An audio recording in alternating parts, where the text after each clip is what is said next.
Bismillahirrahmanirrahim. Assalamualaikum warahmatullahi wabarakatuh. Di sini saya akan menjelaskan sedikit tentang bilangan bulat. Pastinya teman-teman sudah pernah mendengarkan bilangan bulat itu apa sih? Kayak apa sih? Mungkin tidak asing lagi ya. Oke, untuk mengingat, mari simak video berikut. Yang pertama yaitu pengertian bilangan bulat. Bilangan bulat merupakan sistem bilangan yang berupa himpunan dari semua bilangan dan bukan pecahan yang terdiri dari bilangan bulat negatif, 0, dan bilangan bulat positif. Di sini maksud dari himpunan semua bilangan ialah bilangan yang terdiri dari bilangan cacah, bilangan asli, bilangan genap, bilangan ganjil, dan bilangan prima.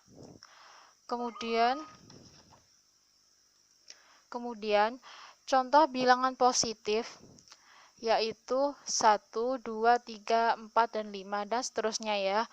Kemudian contoh bilangan bulat negatif yaitu -1, -2, -3, -4, dan -5, dan seterusnya. Kemudian bilangan bulat dapat ditulis pada garis bilangan ya teman-teman. Seperti ini contohnya. Kemudian selanjutnya yaitu operasi hitung bilangan bulat dan sifat-sifatnya. Operasi hitung sederhana dalam bilangan bulat diantaranya ialah pengurangan, penjumlahan, pembagian, dan perkalian. Kemudian sifat-sifat bilangan bulat. Yang pertama, sifat tertutup. Untuk setiap bilangan bulat A dan B, berlaku A plus B sama dengan C. Dengan C juga bilangan bulat. Yang kedua, sifat komutatif. Untuk setiap bilangan bulat A dan B berlaku A plus B sama dengan B plus A. Yang ketiga, sifat asosiatif. Untuk setiap bilangan bulat A, B, dan C berlaku A plus B dalam kurung plus C sama dengan A plus dalam kurung B plus C. Selanjutnya, mempunyai unsur identitas. Untuk sebarang bilangan bulat A selalu berlaku A plus 0 sama dengan 0 plus A. Bilangan 0 merupakan unsur identitas pada penjumlahan. Yang terakhir yaitu mempunyai inverse. Untuk setiap bilangan bulat A selalu berlaku A plus min A dalam kurung sama dengan dalam kurung min A plus A sama dengan 0. Inverse dari A sama dengan min A, sedangkan inverse dari min A sama dengan A. Ini bisa diperoleh 0 karena penjumlahan dari inverse-nya. Ini kan inverse dari A kan min A, sedangkan inverse dari min A adalah A, berarti ini dijumlahkan seperti ini. Oke, selanjutnya operasi pengurangan. Operasi pengurangan adalah operasi yang melibatkan tanda min atau tanda kurang. Dalam garis bilangan, suatu bilangan dapat dikurangi sama suatu bilangan positif akan bergerak ke kiri. Kemudian sifat operasi pengurangan. Yang pertama yaitu bersifat tertutup.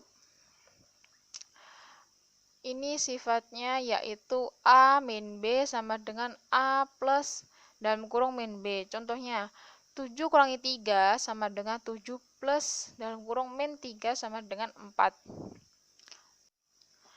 Yang kedua yaitu pengurangan yang melibatkan 0, yaitu A min 0 sama dengan A, dan 0 min A sama dengan min A. Contohnya, 8 kurangi 0 sama dengan 8, sedangkan 0 kurangi 8 sama dengan min 8. Kemudian yaitu pengurangan tidak berlaku komutatif dan asosiatif. Ini A jika A min B tidak sama dengan B min A, dan A min B min C tidak sama dengan A min B min C. Contohnya, 6 kurangi 2 tidak sama dengan 2 kurangi 6. Karena apa? 6 min 2 itu hasilnya 4, sedangkan 2 min 6 hasilnya min 4. Itu kan tidak sama ya. Kemudian 10 kurangi min 4 dalam kurung min 3 tidak sama dengan 10 min dalam kurung 4 kurangi 3. Hasilnya 10 min 4 itu kan 6, kurangi 3 sama dengan 3, sedangkan 10 dikurangi dalam kurung 4 min 3 berarti 10 dikurangi 1 hasilnya 9. Kan itu kan tidak sama dengan hasil sebelumnya. Oke, kita lanjut. Operasi penjumlahan. Operasi penjumlahan adalah operasi yang melibatkan tanda positif. Kemudian sifatnya tertutup. Contohnya 5 plus 15 sama dengan 20. Yang kedua yaitu sifatnya komutatif atau pertukaran. Yaitu misalkan A plus B sama dengan B plus A. Contohnya 20 ditambah 13 sama dengan 13 tambah 20. Hasilnya yaitu 33. Itu hasilnya sama ya. Yang kemudian unsurnya identitas. Contohnya 34 ditambah 0 sama dengan 34. Yang keempat yaitu sifatnya asosiatif. Contohnya di dalam kurung 4 plus 7 ditambah 2 sama dengan, sama halnya 4 ditambah 7 dalam kurung plus 2 sama dengan 13, dan memiliki inverse ya. Kemudian operasi perkalian. Jika P dan H ada bilangan bulat, maka P kali H sama dengan PH. Jika min P dalam kurung dikali H sama halnya min dalam kurung P kali H sama dengan min PH. Kemudian P kali dalam kurung min PH sama halnya min dalam kurung P kali H yang hasilnya min PH. Kemudian min PH dikali min P dikali min H sama dengan P kali H, yaitu PH. Hasilnya positif ya. Karena perkalian negatif dikali negatif itu hasilnya positif. Sedangkan positif dikali negatif itu hasilnya tetap negatif. Kemudian sifat operasi perkaliannya. Yang pertama, sifatnya tertutup. Yang kedua, sifatnya komutatif. Contohnya 9 kali 2 sama halnya 2 kali 9, yaitu hasilnya 18. Yang ketiga, sifatnya asosiatif. Di mana dalam kurung A kali B kali C sama halnya A dikali dalam kurung B kali C. Contohnya, dalam kurung 3 kali 2 kali 4 sama halnya 3 kali 2 dalam kurung 3 kali dalam kurung 2 kali 4 sama dengan 24. Kemudian yang keempat, sifatnya distributif. Sifatnya distributif perkalian terhadap penjumlahan.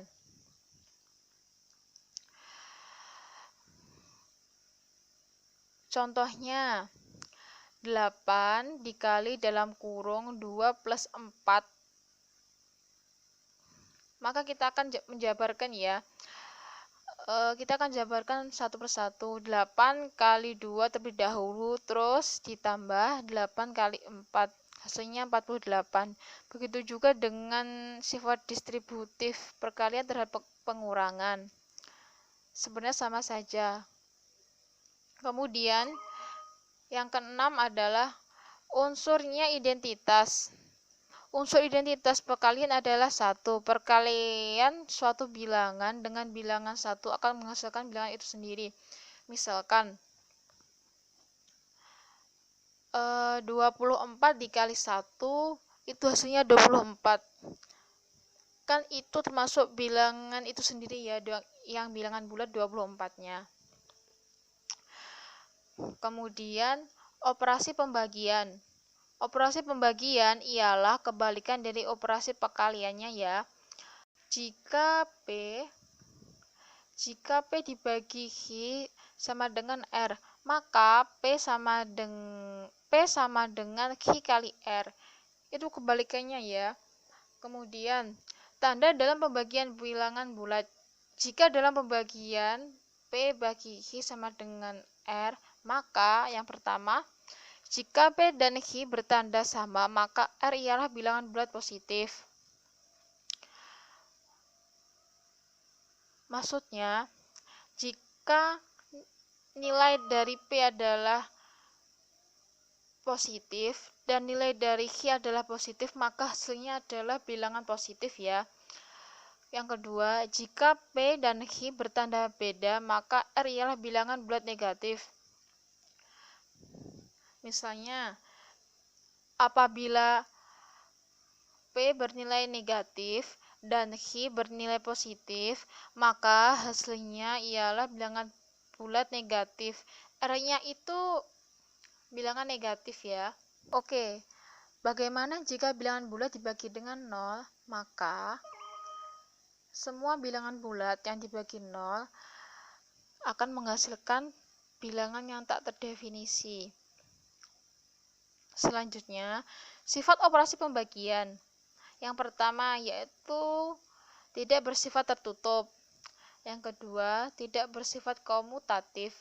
Yang ketiga, tidak bersifat asosiatif. Apabila dalam suatu operasi hitung campuran bilangan bulat tidak terdapat tanda kurung, pengerjaannya berdasarkan sifat-sifat operasi hitung sebagai berikut. Yang pertama, operasi penjumlahan dan pengurangan sama kuat. Artinya, operasi terletak di sebelah kiri dikerjakan terlebih dahulu. Misalkan, pengurangan terletak di sebelah kirinya penjumlahan, maka pengurangan itulah yang dikerjakan terlebih dahulu. Yang kedua, yaitu operasi perkalian dan pembagian sama-sama kuat. Artinya, operasi yang terletak di sebelah kiri dikerjakan terlebih dahulu. Sama halnya dengan pengurangan tadi ya. Apabila pembagiannya terletak di sebelah kiri, kemudian perkaliannya terletak di sebelah kanan, maka yang diterdahulukan yaitu pembagiannya. Yang ketiga, operasi perkalian dan pembagian lebih kuat daripada operasi penjumlahan dan pengurangan. Artinya, operasi perkalian dan pembagian dikerjakan terlebih dahulu daripada operasi penjumlahan dan pengurangan. Oke, kita lanjut contoh soalnya. Nih. Yang pertama, hasil dari 12 dikali dalam kurung 15 ditambah dalam kurung min 10 tutup kurung dibagi dalam kurung min 6 dikurang 14 dalam kurung. Mari kita jawab. Berarti kita akan menyelesaikan yang berada di dalam kurung dahulu ya. Berarti kita selesaikan 15 ditambah dalam kurung min 10 hasilnya yaitu 5. Kemudian min 6 min 14 sama dengan min 20. Maka hasilnya 12 dikali 5 dibagi min 20. Karena perkalian dan pembagian itu sama-sama kuat, maka kita mengerjakan yang di sebelah sisi kiri dulu ya, yaitu 12 kali 5 sama dengan 60. Kemudian kita bagi min 20, hasilnya yaitu min 3. Oke, yang kedua, Siska mengikuti kompetensi matematika.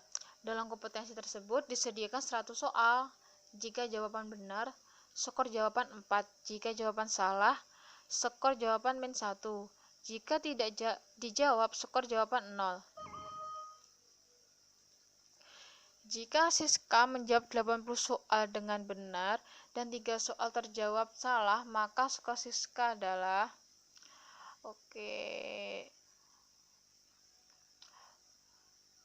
maka dari 100 soal diperoleh 80 soal dijawab dengan benar, 3 soal dijawab salah, sehingga soal yang tidak dijawab sebanyak 17 soal. Kemudian yang ditanyakan yaitu skor Siska. Skor Siska sama dengan jawaban benar yaitu 80 dikali 4. Kemudian ditambah jawab soal yang tidak dijawab yaitu 17 dikalikan 0 karena skor jawabannya yaitu 0. Kemudian ditambah 3 dikali min 1.